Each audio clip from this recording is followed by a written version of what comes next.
Amén. Estamos en sus manos.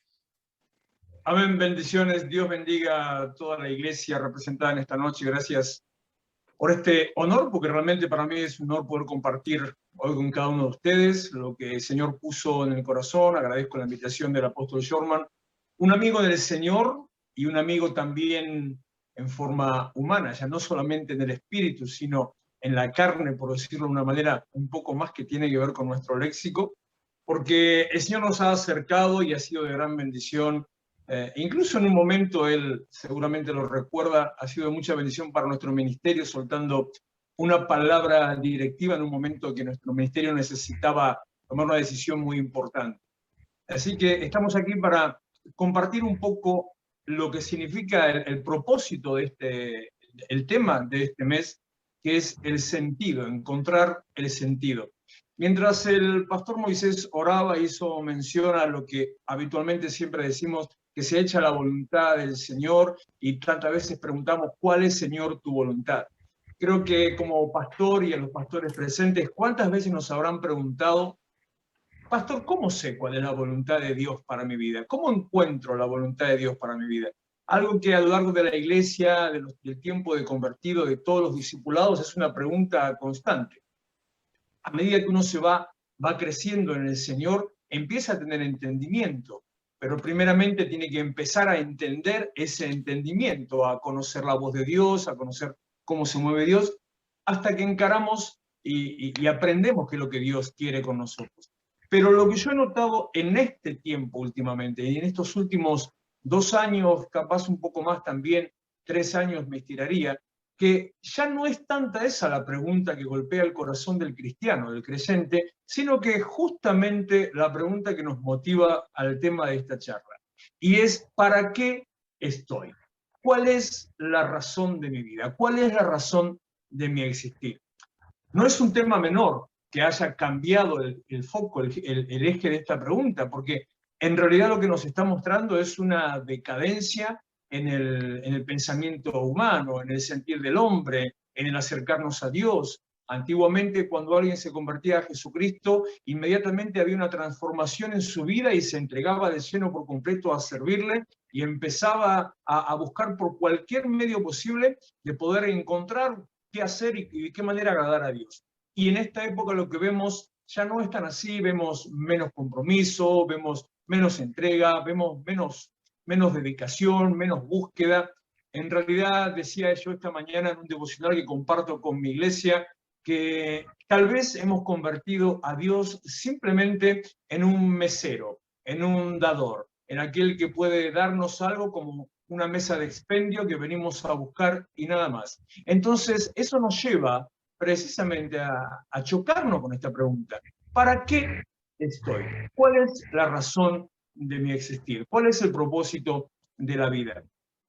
Hace unos días compartí con mi iglesia y quiero entrar por ese lado también.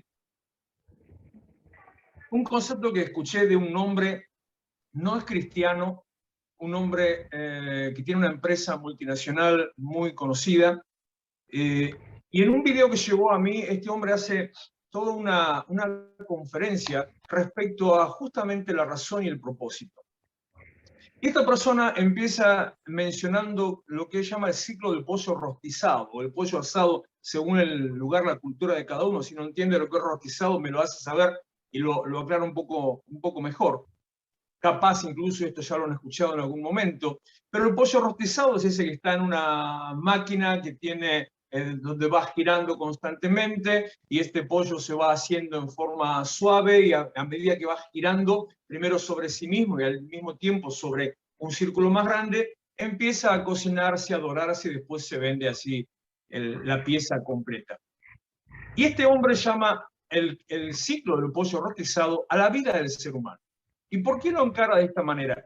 Porque dice, nosotros en nuestro andar diario, en nuestra rutina diaria, nos levantamos, desayunamos, nos vamos a trabajar, volvemos de trabajar, tal vez uno tenga a un punto intermedio, tal vez alguno haga un tiempo de gimnasio o de gym, vuelve a su casa, cena, se sienta a mirar televisión, se acuesta a dormir y nuevamente comienza el ciclo. Y así permanentemente, todos los días entramos en una rutina que lleva a no tener sentido. Recuerdo tantas veces en mi vida hablar sobre el problema, sobre el tedio, el cansancio que provoca la rutina, una vida que es siempre igual. Y este hombre, este motivador, decía sobre este ciclo que eso en realidad nos genera frustración, eso nos lleva a una vida de fracaso, porque si uno quiere hacer algo en forma añadida a ese ciclo, no lo puede hacer, porque no tiene tiempo, porque no le alcanza el dinero, porque tiene otras ocupaciones. Siempre estamos solamente metidos dentro de ese ciclo. Entramos también en nuestros países, en nuestra Latinoamérica, y en mi caso particular, entre los 2 o 3 países de nuestra Latinoamérica que estamos en la peor condición económica, sumado a este ciclo que nos obliga a trabajar más, a ocupar más horas, en algunos casos también hasta tener más de un trabajo, 2 y hasta 3 trabajos, para poder cubrir todos los gastos. Aún así, algunos no llegan a cubrir todos los gastos y entran en un círculo adicional: el pedir prestado, el tomar un crédito, el sacar adelantado, y siempre para poder llegar a pagar las cuentas, para poder tener un nivel de vida mínimo estándar, que solamente es vivir y trabajar y nada más. Y llega al punto de conclusión de este predicador, por decir de cierta manera, conferencista, donde dice: si quisieras hacer algo por vos, si quisieras irte de vacaciones, si quisieras irte a pasear, si quisieras ir a un restaurante, podrías hacerlo, y la respuesta de su lado siempre es: no, me falta tiempo, me falta dinero.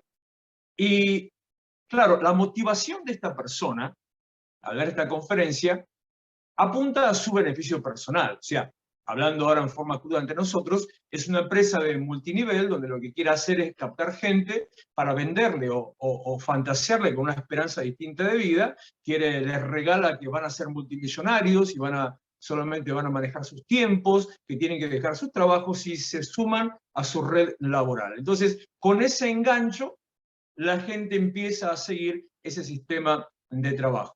A lo cual, si alguno de ustedes los conoce, le cuento que termina siendo más esclavizante todavía que el mismo sistema del cual los quiere sacar.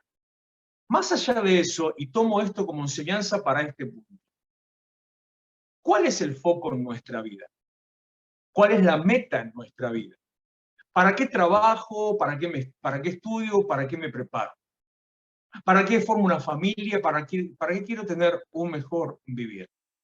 Y tal vez, si sigo las palabras de este conferencista, pareciera ser que el foco está puesto en el esfuerzo, porque me hace hincapié en todo lo que pongo, en todo lo que hago, en todo lo que invierto, en el tiempo que estoy gastando, en vez de lo que recibo.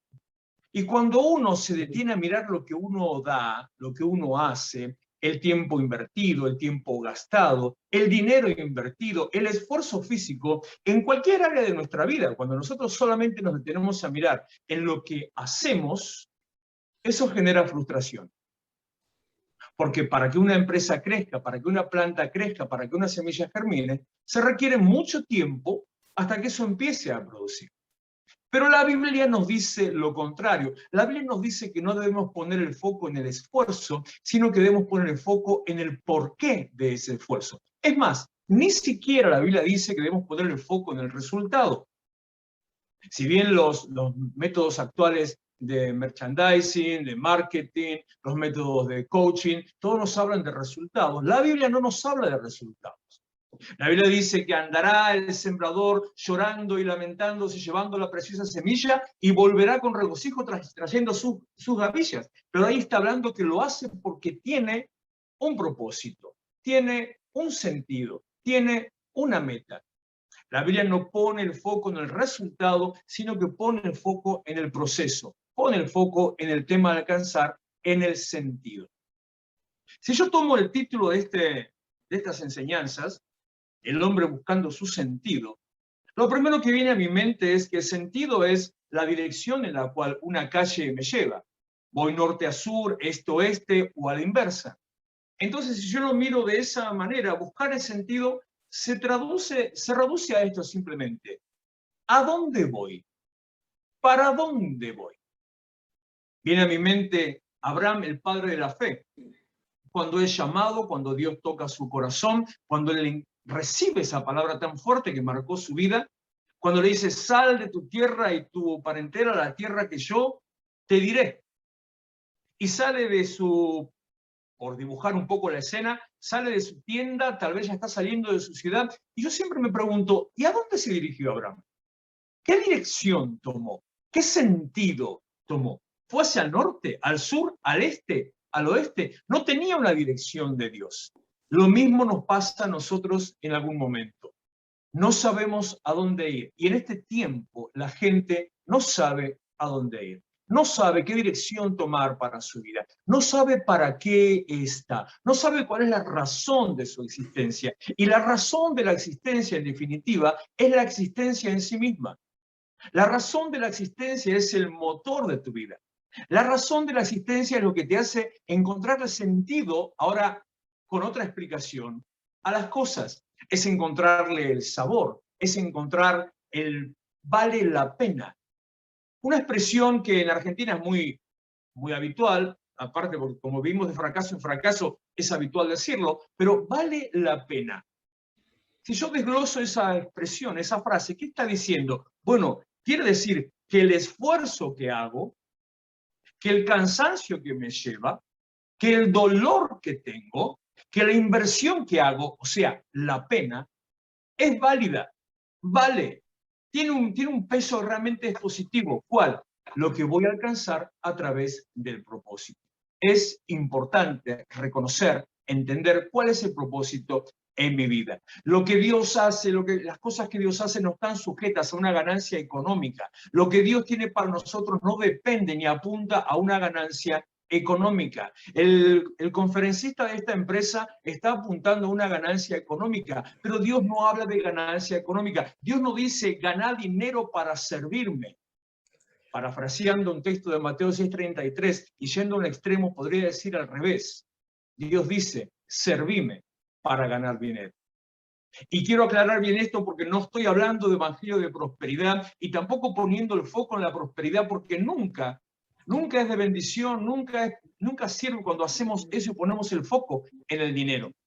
Pero para demostrarnos que en realidad es al revés del sentido que el mundo nos quiere dar. La matemática de Dios no siempre es 2 más 2 igual a 4, sino que la matemática de Dios 2 más 2 puede ser 5 y a veces puede ser 3. Todo depende de lo que Dios haga, de lo que Dios quiera hacer y con quién Dios lo quiera hacer. Estuve en el día de hoy leyendo un poco de filosofía. Mira el punto que me meto. Un poco de los viejos, de los primeros filósofos. Y me encuentro un escrito de Aristóteles, donde él habla del sentido de la vida. Habla del propósito de la existencia. Y Aristóteles dice que en el mundo todas las cosas, y él habla de la creación, habla de todos los seres vivos, habla de los animales, de las plantas, de la esencia del ser humano, habla del aire, habla del agua. Dice que todo, de ahí surge la cultura panteísta, que Dios está en todas las cosas, ¿no? Dice que todo tiene un sentido de existencia. Aristóteles decía que todo tiene una razón de existir, que el agua es agua por tal motivo, que el árbol es árbol por tal otro motivo, y que todo encaja en su plan, en el lugar donde está, porque cumple un ciclo mayor. Cuando llevamos eso y cuando él mismo habla, entonces, ¿qué pasa con el ser humano? Aristóteles apunta y dice que el propósito de la vida del hombre es la felicidad. A mí. Y otra vez nos encontramos con la misma situación que este conferencista, y si no me equivoco creo que es colombiano, que este conferencista viene a compartirnos. Encontrar el éxito, encontrar la prosperidad económica, encontrar la felicidad. Tal vez entonces yo tendría que invertir, modificar ahora el eje, la dirección en la que estamos hablando y decir, bueno, si lo que yo busco es felicidad, me olvido un segundo de propósito, de sentido, pero me pregunto, ¿cómo se obtiene la felicidad? ¿Cuál es la manera para ser feliz en la vida? Y ahí creo que nos encontramos en otra pregunta complicada y al mismo tiempo que podríamos dar infinidad de razones, porque según la cultura y el pensamiento de cada uno va a dar una razón distinta. Según la creencia de cada uno va a dar una razón distinta. Y si nos amparamos en la época actual, podemos encontrarnos con cada respuesta que serían increíbles. Porque cada uno va a decir que uno es feliz con lo que le hace feliz y punto.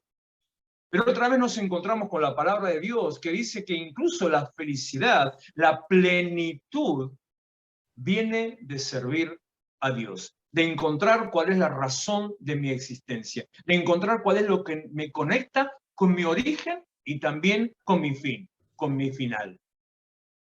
Estaba leyendo también unos estudios científicos de los últimos tiempos, donde decía, esto es psicología y también es medicina, que un estudio científico hecho sobre un número bien grande de personas determinó que las personas que tenían una razón de existir, las personas que encontraban una razón en su vida, las personas que sabían para qué estaban, aumentaban su nivel de felicidad. Por sí solos eran más felices, por sí solos vivían mejores, por sí solos en su casa, en su familia, se encontraban plenos. Entonces, otra vez vamos al mismo punto. ¿Qué es lo que me da la felicidad? La felicidad no viene a través de mis gustos personales, sino la felicidad, llamémosle bíblicamente la plenitud, viene al encontrarnos con nuestro propósito, viene al entender cuál es nuestro propósito. Dice un escritor americano de los 80, ya fallecido, dice que el mayor fracaso en la vida de un ser humano es haber muerto sin encontrar su propósito. Que la vida, la propia vida, no es vida sino existencia, hasta que uno no encaja con su propósito y lo lleva a la práctica. Y él mismo dice que un cementerio no es otra cosa más que un cúmulo de propósitos que tal vez no encontraron su realización. Nacimos con un propósito, fuimos llamados por Dios con un propósito, fuimos salvados con un propósito y estamos hoy en la tierra con un propósito. El propósito de la existencia, el propósito de la vida no es el alcanzar la felicidad. El propósito de la existencia y de la vida no es alcanzar el nivel económico, no es ser prosperados, sino que la mejor dirección para el propósito de la vida es hacer lo que Dios nos manda hacer. La diferencia no está en el beneficio económico, la diferencia no está en la ganancia, la diferencia está en el propósito. En este tiempo de pandemia o pospandemia, según la realidad de cada país. Veía el video que mostraba el vivo que estaba mostrando el apóstol Shorman en México, una reunión al aire libre. No sé cuál es la realidad sanitaria en México. En nuestro país están empezando ya las reuniones presenciales en distintos niveles según la ciudad o la provincia donde se desarrollen. El nivel sanitario en nuestro país ha sido prácticamente destruido, estamos entre los primeros 10 en porcentajes de mortandad y de contagio, y eso sigue así permanentemente. Aparentemente esta nueva última variante Delta, o no sé, ya ni recuerdo el nombre, no está llegando todavía, pero las iglesias están empezando a reunirse. Y lo que nos encontramos en las iglesias, cuando se empiezan a reunir, es nuevamente una pérdida de dirección, de sentido, una pérdida de propósito. Nos encontramos que a lo largo de este año, en nuestro caso, año y medio de cierre, en mi caso particular, nuestra iglesia estuvo cerrada un año completo, nos encontramos que el creyente, el cristiano, perdió su foco, perdió su eje, perdió su dirección. Y cuando una persona pierde su dirección, cuando una persona pierde su propósito, ya no tiene ninguna razón para qué vivir. Y no digo que genere depresión y tampoco suicidio, sino que lo que sí genera es una palabra que está de moda en esta época. Y la palabra es apatía, falta de sentimientos, carencia de emociones, quietud, adormecimiento. Como nos dice el libro de Cantares, en capítulo 2, aquella mujer que estaba buscando a su esposo, pero no lo encontraba y salía a las calles, y salía a la ciudad y hablaba con los guardas y hablaba con las amigas y no lo encontraba. Y vuelve a su habitación y se recuesta a dormir porque no lo encontraba. Y el esposo llega y la llama y golpea la puerta de la habitación, pero ella le dice, ya me acosté. Ya me quité mis ropas, me volveré a vestir. Y él insiste, vuelve a llamar, y ella extiende su mano y dice que de su mano goteó mirra, símbolo de sedante, de adormecimiento, de lentitud. Como cuando le sirvieron mirra a Jesucristo en la cruz, para que eso quitara un poco su dolor, para que eso mitigara un poco lo que estaba sufriendo. Así es como está la iglesia en este tiempo, cubierta en mirra, adormecida, porque perdió su propósito. A lo largo de todos los conflictos pandémicos que hemos vivido, a la iglesia se le ha hecho un nuevo lavado de cerebro, ya que dicen que nosotros lavamos el cerebro a la gente. El sistema en el cual estamos ha generado un lavado de cerebro en el cual nos hace creer que el otro es mi enemigo. Tantas veces he dicho y lo repito una vez más ahora, no me imagino a Jesús caminando por la tierra y pidiéndole al leproso que mantenga distancia social. No me imagino a Jesús caminando y diciéndole a la gente que use mascarilla. No me imagino a Jesucristo poniendo diferencia o distancia a distintos grupos de gente entre aquellos a quienes le predicaba. Y sin embargo, la iglesia ha caído en este mismo ostracismo, aislamiento, mirando al otro como enemigo, perdiendo el foco de la iglesia, perdiendo el propósito de la iglesia. La iglesia está vigente, presente para contagiar, para despertar, para avivar, para anunciar. La iglesia está vigente en medio, la iglesia está en medio de la ciudad para hablar, para tocar, para generar relación, para transmitir, para dar buenas noticias. Pero la pandemia, mucha parte de la iglesia la ha convertido en dadores de malas noticias. No vengas, no te juntes, no te encuentres, no te acerques. Hemos perdido el propósito. Es necesario que rescatemos cuál es nuestro propósito. Es necesario que cada uno de nosotros volvamos a encontrarnos con el foco y con el propósito. La iglesia se tiene que levantar y la iglesia está formada por creyentes, por cada uno de nosotros que somos la pequeña iglesia. Por lo tanto, los que nos tenemos que levantar somos cada uno de nosotros para que la iglesia toda vuelva a cumplir su foco, su propósito. Todo en la tierra, como decía Aristóteles, tiene un propósito, pero el propósito no es alcanzar la felicidad ni la ganancia económica. El propósito es hacer la voluntad de Dios y encontrarnos con lo que Él tiene para cada uno de nosotros. Todo en la Biblia tiene un para qué, y ya lo vemos en Lucas capítulo 4, versículo 18. Ese es uno de los textos que es lema en nuestro ministerio. De ese mismo texto sacamos lo que es la misión de trabajo de la iglesia. Nosotros decimos cuando empezamos a ser discipulados y se empieza a trabajar el liderazgo, le decimos a la gente, nosotros, Iglesia de Restauración, existe para sanar a los quebrantados de corazón. La Iglesia de Restauración existe para proclamar libertad a los cautivos, vista a los ciegos. La Iglesia de Restauración existe para proclamar libertad a los oprimidos, a los presos, apertura de las cárceles y anunciar y proclamar el año agradable del Señor. Pero cuando vemos el primer momento en que Jesús toma el rollo de Isaías que se le da cuando entra a la sinagoga, según su costumbre, Lucas 4:18 dice, el Espíritu del Señor está sobre mí, por cuanto me ha ungido para dar buenas noticias a los pobres. Todo lo que proviene de Dios es para. Todo lo que viene de Dios tiene un propósito. La función de la iglesia de nuestras vidas está relacionada con una acción y con un propósito. Si la iglesia no tiene un para, la iglesia no existe. Si la iglesia solamente se mira adentro, la iglesia no existe. Si la iglesia solamente está procurando mantener a aquel aislado, cerrado, sin contacto, la iglesia no existe. Pero la iglesia es para anunciar, despertar, transformar, cambiar la visión, ser transformado para transformar a otro. Y eso es lo que en este año, en estos 2 años, hay un método, un plan espiritual que vino a querer apagar la iglesia. Es tiempo de levantar la iglesia. Escucho a algunos que dicen que el propósito de la iglesia, el propósito del cristianismo, y tal vez algunos podamos debatir esto, tal vez algunos de nosotros pensemos de otra manera, pero que el propósito del cristianismo es la salvación del alma.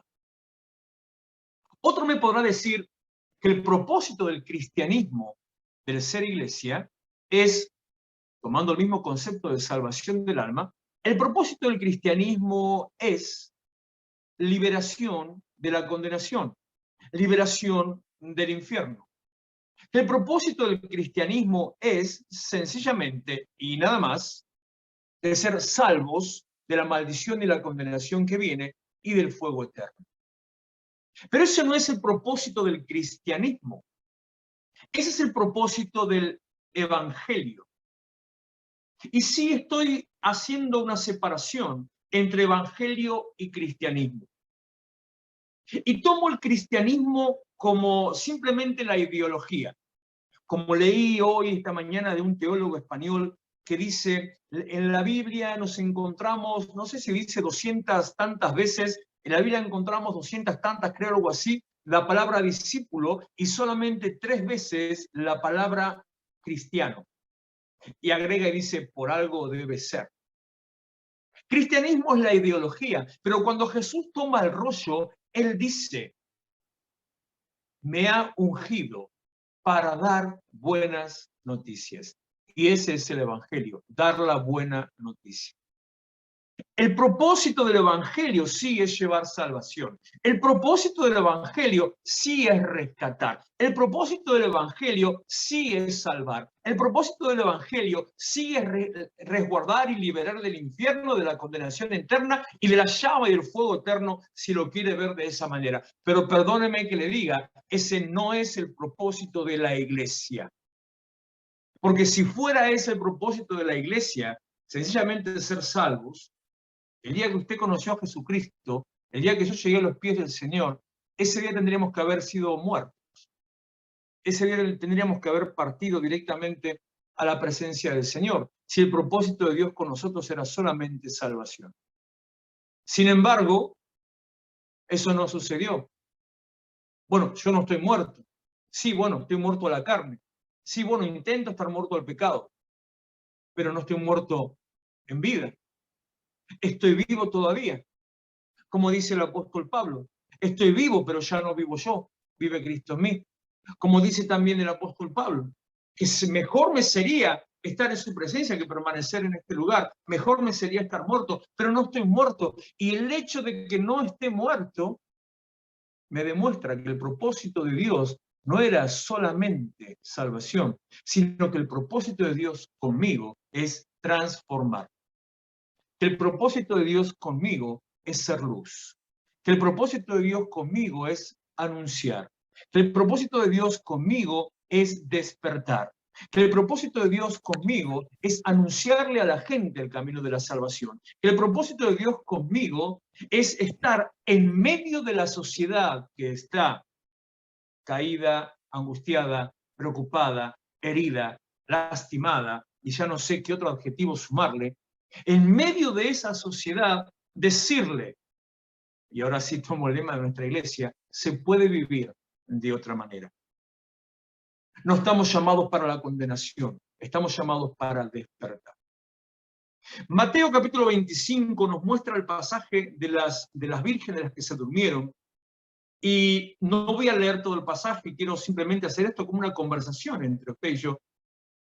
Y en el momento en que está hablando de las vírgenes dormidas, cuando ellas se despiertan, cuando ellas se levantan, ellas, luego de, olvide ese momento del tema de buscar el aceite o no, cuando se están despertando, dice, a medianoche se oyó un clamor. Y el clamor gritaba, decía, viene el esposo, salgan todos a recibirle. Ahí es el momento donde se empiezan a despertar, unos sí y otros no. Y las que se despertaron y tenían fueron directamente para la casa. Las que se despertaron y no tenían se preocuparon porque no tenían. Pero mientras tanto el heraldo seguía anunciando, viene el esposo, viene el esposo. Y creo que en este tiempo nosotros, la iglesia, tenemos que pensar cuál es nuestra posición. ¿Estamos como la tsunamita, chorreando mirra de nuestras manos, adormecidos como las 10 vírgenes completas? Porque nunca se olvide de eso. Las 10 se durmieron. Las 10 vírgenes representan a la iglesia y toda la iglesia se durmió. No solamente las insensatas, las prudentes también se durmieron. Estamos en ese tiempo de una iglesia dormida. La diferencia no está en dormirse. La diferencia no está en estar despierto. La diferencia está en haber sido precavido, en haber sido previsor. La diferencia está en que a pesar de que hoy te encuentres dormida, iglesia de Jesucristo, la diferencia está en que al despertarte, tomes tu vasija, tomes tu lámpara, salgas a anunciar, salgas a proclamar y junto con el heraldo, salir a despertar. ¿Cómo estás hoy como iglesia? ¿Cuál es tu posición como iglesia? ¿Estás dormido? ¿Te estás despertando? ¿Estás anunciando? ¿O estás entrando simplemente a las bodas del Cordero, a la fiesta eterna? La iglesia está puesta para transformar. La iglesia está puesta para despertar. La iglesia está puesta para anunciar.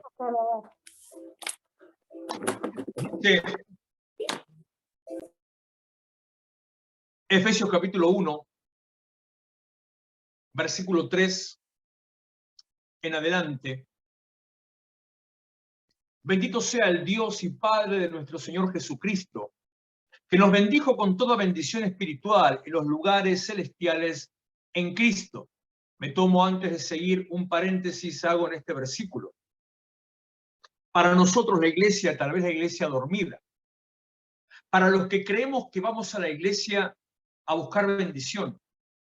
Para los que creemos que necesitamos que venga el apóstol, el pastor, el obispo a orar por nosotros porque necesitamos su intermediación. Para los que creemos que es necesario que se nos suelte una palabra porque el enemigo ha venido a golpearnos fuerte. Que tomemos en cuenta nosotros la iglesia. Tomemos en cuenta este versículo que dice, nos bendijo con toda bendición espiritual. La iglesia que tal vez está dormida o se está despertando, la iglesia que no encuentra su foco o su destino, la iglesia que no encuentra su sentido, primeramente tiene que entender que la bendición no se va a buscar afuera y la bendición tampoco se va a buscar a la iglesia. La bendición se encuentra estando en intimidad con Dios. Que la iglesia no es el lugar para ir a ser bendecido, la iglesia es el lugar para ir a adorar. Y una vez que adoramos, salir de ahí para anunciar. La iglesia es la reunión de los redimidos. La iglesia es la asamblea de los santos que reúne a los convertidos para todos juntos encender el fuego del altar, adorar a Jesucristo, bendecir el nombre del Señor y todos juntos ahí salir con dirección, con sentido, con propósito. Unos al norte, unos al sur, unos al este, unos al oeste. Anunciar, despertar, transformar, llevar una palabra de vida. No necesitamos, no somos, permitime esta expresión, iglesia, pastor amado que estás presente, permitime esta expresión, no somos mendigos de bendición. Somos benditos con toda bendición espiritual. Claro, tal vez no lo estás experimentando porque estás dormido como estas 10, como las 10 vírgenes y como las 5 insensatas. Tal vez no lo estás experimentando, pero entonces si no lo estás experimentando, lo que tenés que hacer no es ir a buscar bendición, lo que tenés que hacer es reconectarte con tu propósito. Porque dice, y repito, que nos bendijo con toda bendición espiritual en los lugares celestiales con Cristo. En los lugares celestiales con Cristo. La bendición no está en la iglesia, y no estoy diciendo que no congregue. La bendición no está en que oren por vos, y no estoy diciendo en que no oren por vos. La bendición está en encontrarte en intimidad con el dador de la vida, con el que te marcó el propósito, el sentido, con el que te dio la dirección. Una vez encontrándote con él, como dice Isaías capítulo 54, si no me equivoco, creo que estoy equivocando, dice que Dios habita en las alturas con el espíritu humilde. Dios habita en las alturas, nos encontramos con Él en la intimidad. Por lo tanto, al encontrarnos, salimos a anunciar. Y sigo leyendo el texto. Versículo 4. según nos escogió en Él antes de la fundación del mundo para todo. En la Biblia tiene un propósito. En el reino de Dios todo tiene un propósito. En el camino del Evangelio todo tiene un propósito. Según nos eligió en Él, según nos escogió en Él antes de la fundación del mundo para que fuésemos santos y sin mancha delante de Él. Tengo que informarte, tal vez no lo sabías, tengo que darte una noticia, capaz que es buena o capaz que es mala. Tal vez siempre diste tu testimonio del día que decidiste seguir a Cristo, pero no decidiste seguir a Cristo. Él te eligió desde antes. Tengo que decirte que en realidad solamente te conectaste con tu propósito y ese día que fue de plenitud para tu vida, ese día que te sentiste renacer, que te sentiste lleno, ese día que sentiste que en tu interior algo estaba empezando a revivir, ese día que empezaste a sentir que las cadenas se rompieron, que los obstáculos cayeron, ese día no tomaste ninguna decisión, ese día en realidad no elegiste por nadie, ese día te conectaste con tu propósito para el cual fuiste creado antes de la fundación del mundo. Él te eligió en Él, dentro suyo, antes de la fundación del mundo. Todo en la Biblia tiene un propósito. Todo en el reino tiene un propósito. Según nos escogió en Él antes de la fundación del mundo para que fuésemos santos y sin mancha delante de Él. El amor habiéndonos predestinado para, nuevamente, una vez más, en amor habiéndonos predestinado ¿para qué? Para ser, espera que cerré la página, ya la abrí nuevo, para ser adoptados hijos suyos por medio de Jesucristo, según el puro afecto de su voluntad. Y otra vez dice el versículo 6, para alabanza de la gloria de su gracia, con la cual, su gracia, con la cual nos hizo aceptos en el amado. Dios nos eligió para, Dios nos llamó para, Dios nos levantó para, Dios nos ungió para, Dios nos salvó para. Dios tiene un propósito con nuestras vidas. Y la bendición viene cuando nos encontramos con ese propósito. Y la provisión viene cuando nos encontramos con ese propósito. Y la restauración y la sanidad viene. Y la plenitud viene cuando nos encontramos con ese propósito. Porque dice Mateo capítulo 6, versículo 33, mas busquen primeramente, antes que otra cosa, en primer lugar, busquen primeramente el reino de Dios y su justicia, y todo lo demás les será añadido. ¿Y cuál era todo lo demás? ¿A qué todo lo demás se refiere Mateo? ¿De qué está hablando en todo lo demás? De lo que viene hablando los 3 versículos anteriores, que dice las cosas que los gentiles buscan, y lo que los gentiles buscan era un bienestar, alimento, bebida, vestido, descanso, vacaciones, auto nuevo, casa más grande, un celular más moderno. Pero dice que si vos buscas el reino, la vida en el reino, el concepto de reino, el propósito del reino, si vos buscas eso, no tenés que buscar el resto.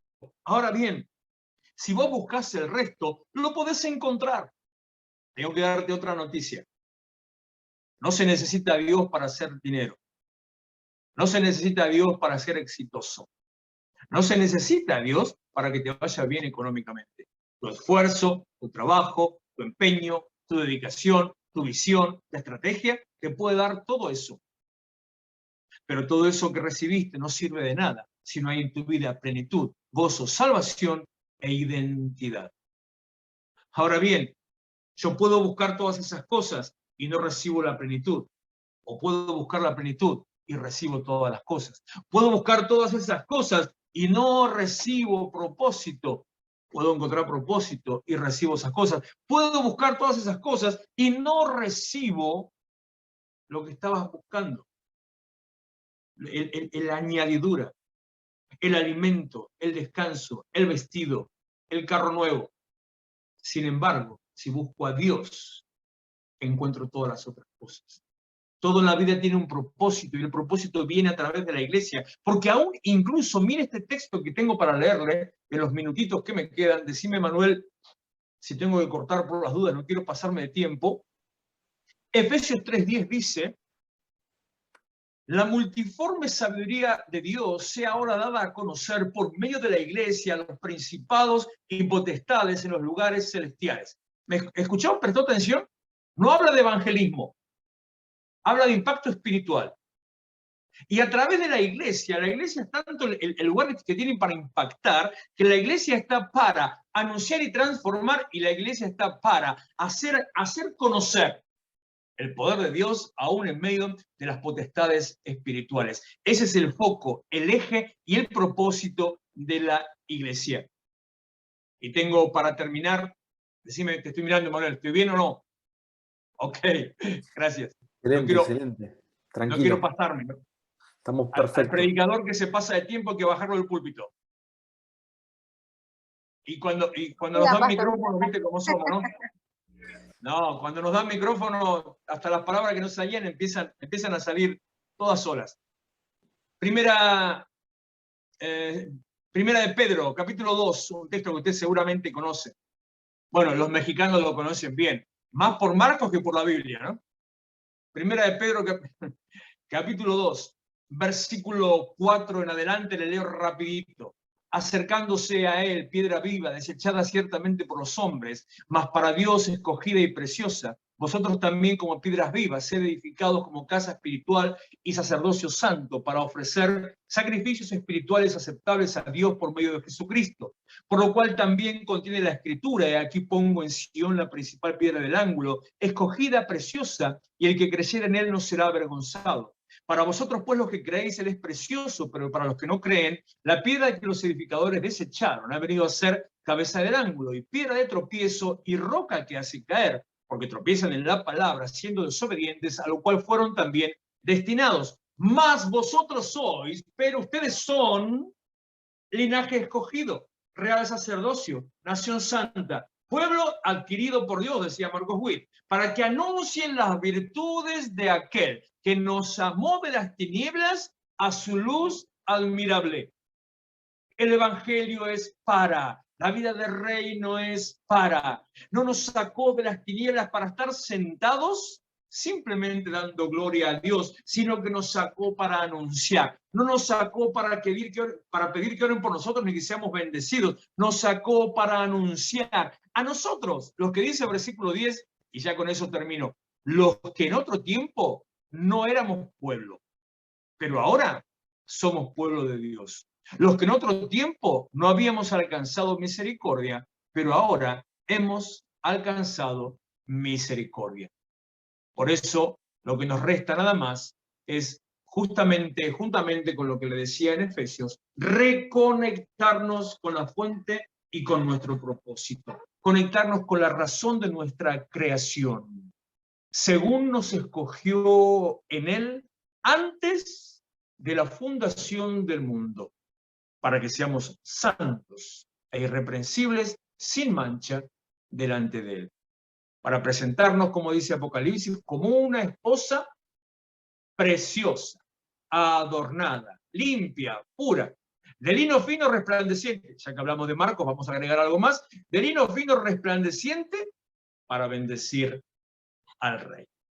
Hasta aquí la palabra que tengo para compartir, amados, con ustedes. Y si me pasé de hora, pido 1000 disculpas. Somos así, los argentinos somos así. Pero espero que haya sido de bendición para ustedes y aquí estamos abiertos a lo que cada uno quiera comentar al respecto. Emanuel, tu púlpito. Muchísimas gracias, Pastor Walter. Tremenda la palabra que hemos recibido. Realmente se nota el estilo el cual usted tiene, ¿no?, para enseñar y esa simpleza que, digamos que en lo simple está lo complejo también, porque realmente me gustó muchísimo que haya podido utilizar hombres o pensadores filosóficos que realmente son muy profundos en su reflexión, ¿no? Pero que si bien no hablan de Dios directamente, pero en su expresión, en su léxico, en lo que escriben, está Dios, porque solamente Dios puede inspirar eso. Entonces, Exactamente.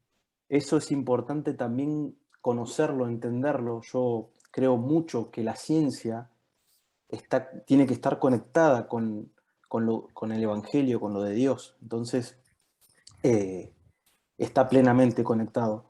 Y que lo haya podido traer hoy realmente fue muy rico y provechoso para cada uno de nosotros. Vamos a abrir unos minutitos de algunas preguntas, si hay dudas o si hay consultas o si hay alguien que quiera aportar de lo que Dios le haya hablado en el día de hoy, que se sienta libre y el pastor Amén. Walter estará para poder contestar cualquier interrogante. Amén. Esperemos que sí. Ok. Amén.